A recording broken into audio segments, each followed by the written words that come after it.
Hello everyone, welcome back to English drop. तो आज के इस पेपर में हम बात करेंगे चतुर्थ श्रेणी कर्मचारी भर्ती 2025 के बारे में। इस वीडियो में हम बात करेंगे इंग्लिश मॉडल पेपर के बारे में, जो 4th ग्रेड एग्ज़ाम में 15 क्वेश्चन पूछे जाते हैं। उन 15 क्वेश्चन के बारे में कि किस लेवल से एग्ज़ाम में क्वेश्चन पूछे जाते हैं। तो इस वीडियो से आपको पता चलेगा कि जो 4th ग्रेड एग्ज़ाम है उसके अंदर इंग्लिश के पेपर का लेवल क्या रहने वाला है। तो अगर आप इस चैनल पे नए हैं तो आप चैनल को सब्सक्राइब करके रख लें, क्योंकि आज का हमारा पेपर होने जा रहा है वो है पेपर नंबर 63। तो स्टार्ट करें आज का पेपर स्टार्ट करने से पहले एक बार आप क्लास को लाइक ज़रूर करें।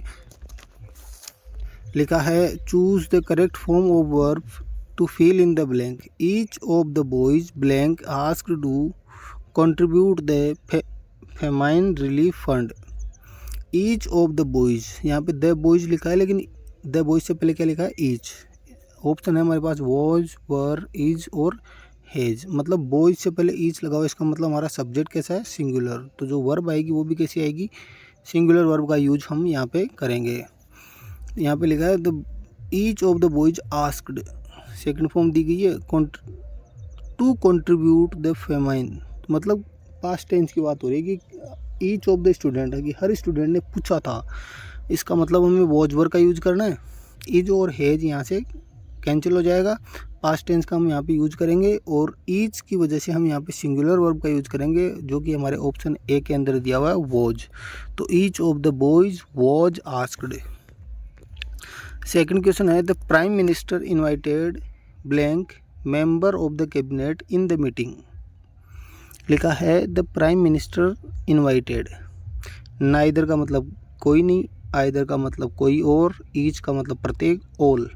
कि देखो जब भी कैबिनेट की मीटिंग होती है और प्राइम मिनिस्टर द्वारा इन्वाइटेड किया जाता है तो सभी कैबिनेट मिनिस्टर को या सभी मेंबर को इन्वाइटेड किया जाता है। इसलिए यहाँ पे हम कौन से ऑप्शन की तरफ जाएंगे? ऑल की तरफ, ईच या फिर ऑल द मेंबर। लेकिन ऑल का यूज कब करते हैं? जब इसके बाद में हमें क्या दिया हुआ होता?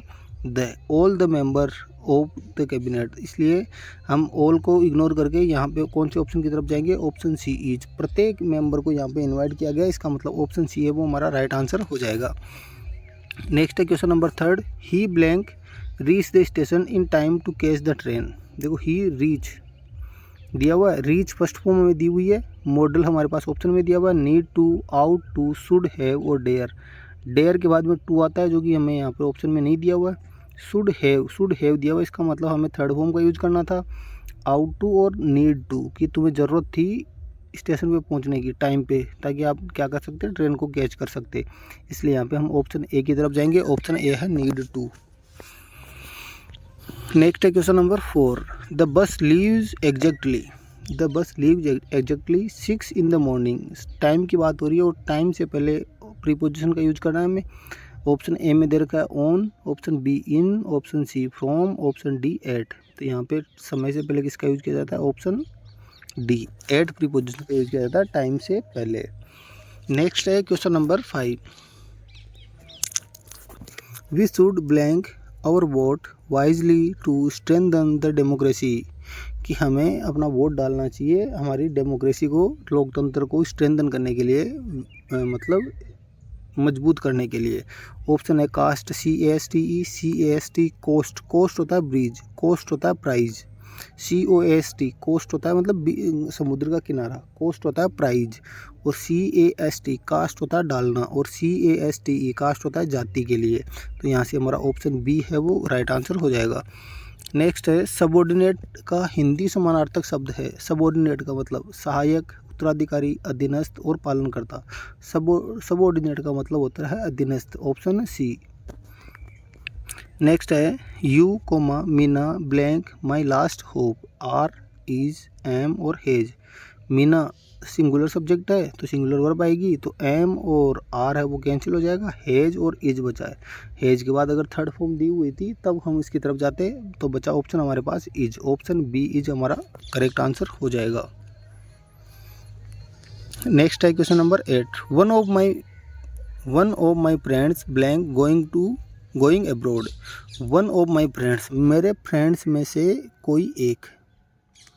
क्या लिखा है? माई फ्रेंड्स और वन ऑफ, मेरे फ्रेंड्स में से कोई एक, वो कहाँ जा रहा है? विदेश जा रहा है।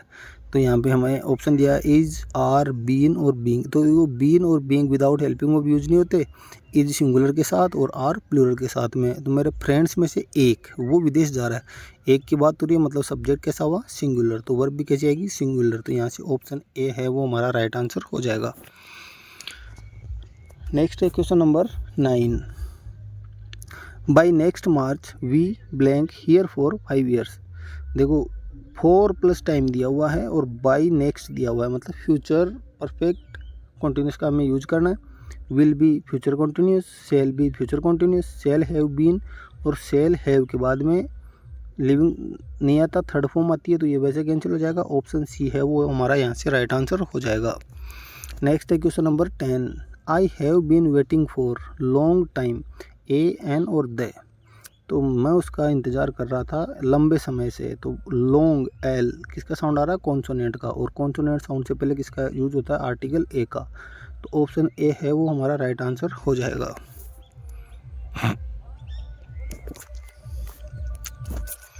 नेक्स्ट है blank innocent person is difficult to find these days.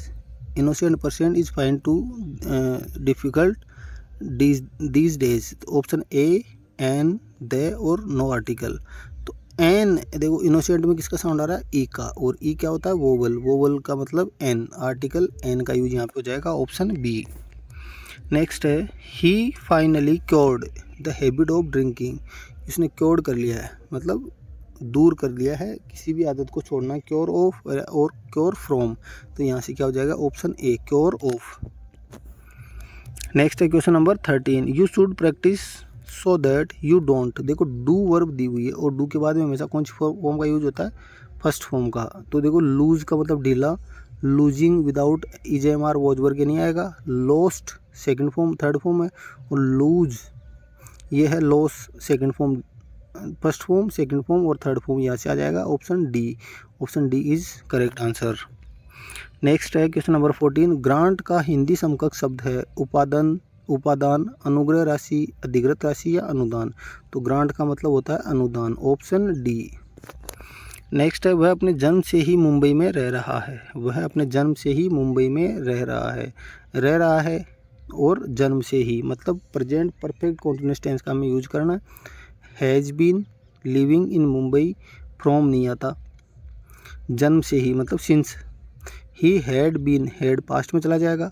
He is present continuous, he has been living in Mumbai since his birth. Option D is correct answer.